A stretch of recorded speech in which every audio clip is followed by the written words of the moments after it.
Guys, it's Miss Gregory doing a quick review before FSA for Chapter 11 on mean, median, mode, and range.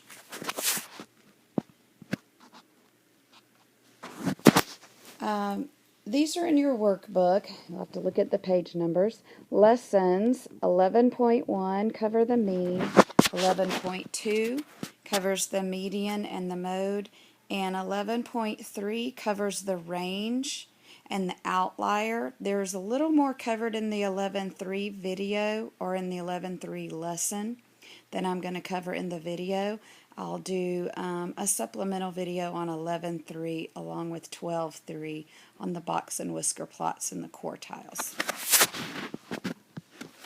Okay, just a reminder, alert, that this is time to take notes. You need notebook paper, you need a pencil, pen, whatever it is that you're going to be taking the notes with, and you do need your math workbook so that you can refer to the pages mentioned here today. Okay, so get ready, stop, pause it if you need to, and grab the supplies you need. Okay, referring to the word wall pictures I have hanging in the classroom, the mean is reminding you in the photo that you need to add up all of the numbers and then you should divide. So the mean, another name is the average, and you need to sum all of the values, the data values, whatever you want to call them, in the set. You're going to add all of them up, then you're going to divide by the total number in the data. Okay? For example, say you had math test scores of a 94, a 90, an 80, and a 75. You would need to add over here in the first step. You need to add all four of those numbers. Some of that you can do in your head. You can combine them up however you wish, but when you add all four numbers, you get a total of 339. After you get the sum, then you're going to divide. Since you have 4 test scores, you are going to divide by 4. So look over here at number 2. 4 goes into 339. Since it doesn't go evenly, I have included a decimal and annexed a 0. Now sometimes the directions may tell you to round to the nearest tenth, round to the nearest whole number, instead of going and continuing on with the division. So that's what we're going to do here. We're just going to round it up to the nearest whole number because we are talking about a grade. So the average, the mean of your test scores would be an 85. Okay, now we're talking about the median, which means the number in the middle. So you can see I've put some dots around the middle of the word median. Just like the median is in the middle of the road separating the traffic flow, the median is found first. You have to put the numbers in order from least to greatest, and then you find the number that's in the middle. Now, if it's an odd set of numbers, you will only have one number in the middle as your median.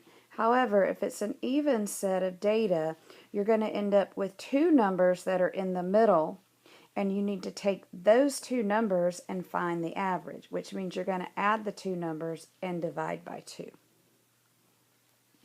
So for examples, let's take another set of math scores. This time you've got 90, 90, 85, and 70 on your math tests. To find the median, you would need to rearrange, look here in the orange, the numbers from least to greatest. So you have 70, 85, 90, and 90. Go ahead and write the 90 twice. It occurred twice. Both tests you made a 90 on, so you have to include both of them. And as you can see, it's a set of 4, which is even. So you are going to have 2 numbers in the middle. You see them underlined in yellow. You can see I've added a plus sign here because we need to add 85 plus 90 and then divide by 2. Once I do that, I get a median score of 87.5. Again, depending on the directions, if they said round to the nearest whole number, then I would say the median is 88. All right, the next measure of center, as the book calls it, or you might also hear it referred to as a measure of central tendency. We're talking about the mode.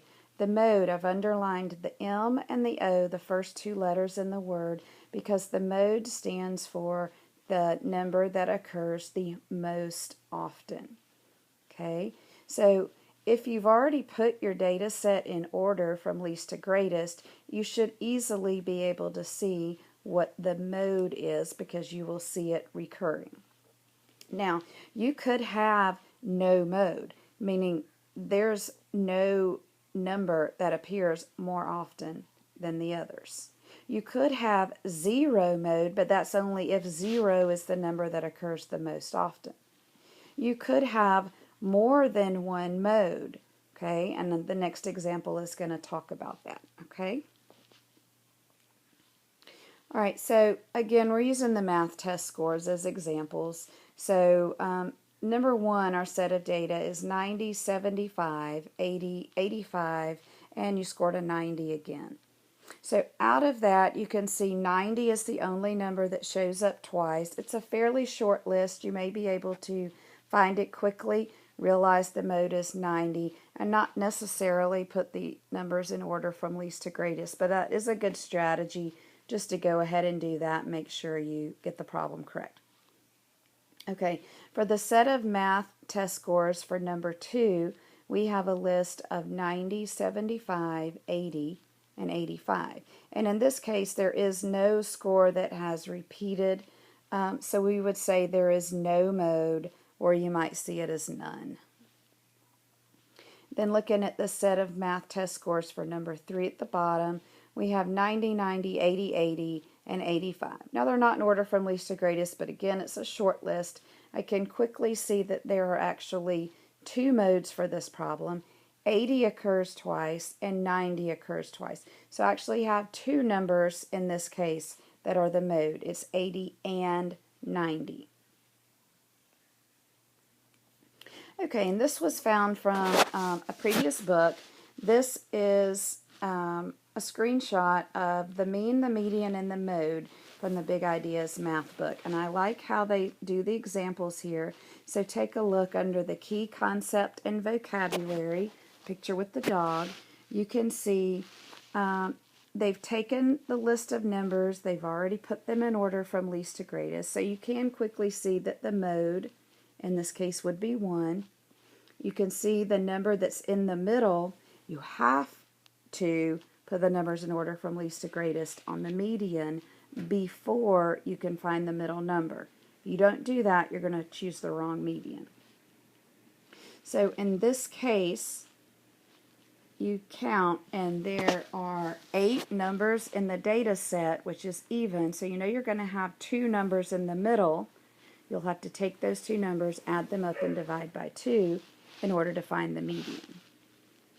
Or a simple way you could look, you know that the median is between, or the average of, 3 and 4. And what comes in the middle of 3 and 4, it would be 3.5. Okay? Either way it works out for you. You're able to do it. Sometimes it's easy mental math. Sometimes you need to actually add them up, divide by 2. Until you can use a calculator in 7th grade anyway. And then they have another skill example where, in addition to the numbers they've listed to show you the mode and the median, they've added another piece of data. And if you look at the yellow arrow, it's pointing to a green vocabulary word where they have listed the outlier. The outlier is mentioned in our workbook in lesson 11.3. And we'll talk about that in a minute. But an outlier is typically a number that shows up in the data set that is extremely far away from the other numbers in the data. It's either extremely higher than all the other numbers or extremely lower. And in this case, looking at the list of numbers, 17 is awfully high compared to the other numbers in the set. They also do an example for the mean. They show you that you must add up all the numbers in the list, divide by the total numbers. In this case, it's 9. It was the 8 numbers above plus a ninth number that's the outlier. So now you can see that the mean is 5. And notice how adding the outlier of 17 has changed your mean. It actually brought your mean up, and really it's a little too high to represent the typical average of that data because the outlier is too high. There's also a good visual model with the scale to help you explain what the mean or the average looks like. And in the balance, it's showing you, with the blue bars, you can see the number 1, and there's 3 blocks on top of it, kind of like a line plot or a dot plot. So it's just representing the data to the left, and over on the right, it's listed kind of like a line plot. And with the triangle pointing to the mean of being 3.5, that's kind of showing you kind of how the data is distributed and how it balances the mean. 3.5, just like in the example to the left with the dog, the mean is 3.5 with that set of numbers. Then there's also number 2. You can see the application example. They have several bowling balls, and they have the weights of each bowling ball, and you need to find the mean. They're showing you the work, which is adding up all of the numbers and dividing by the 6, because there are 6 bowling balls. When you add those numbers up and divide by 6, 66 divided by 6 is 11. Okay?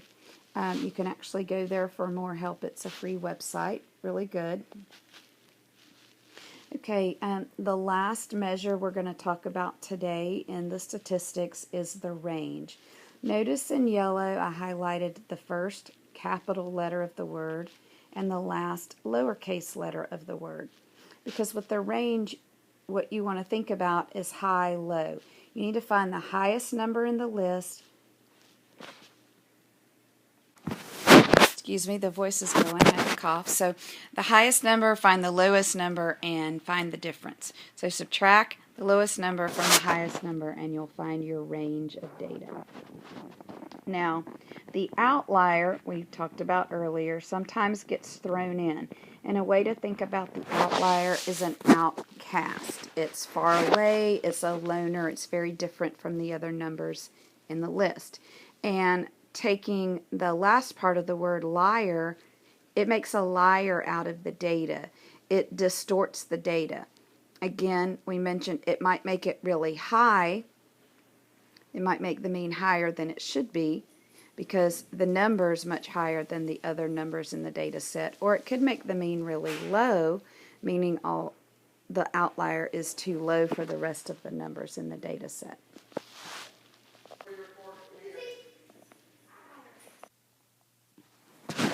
Okay, sorry.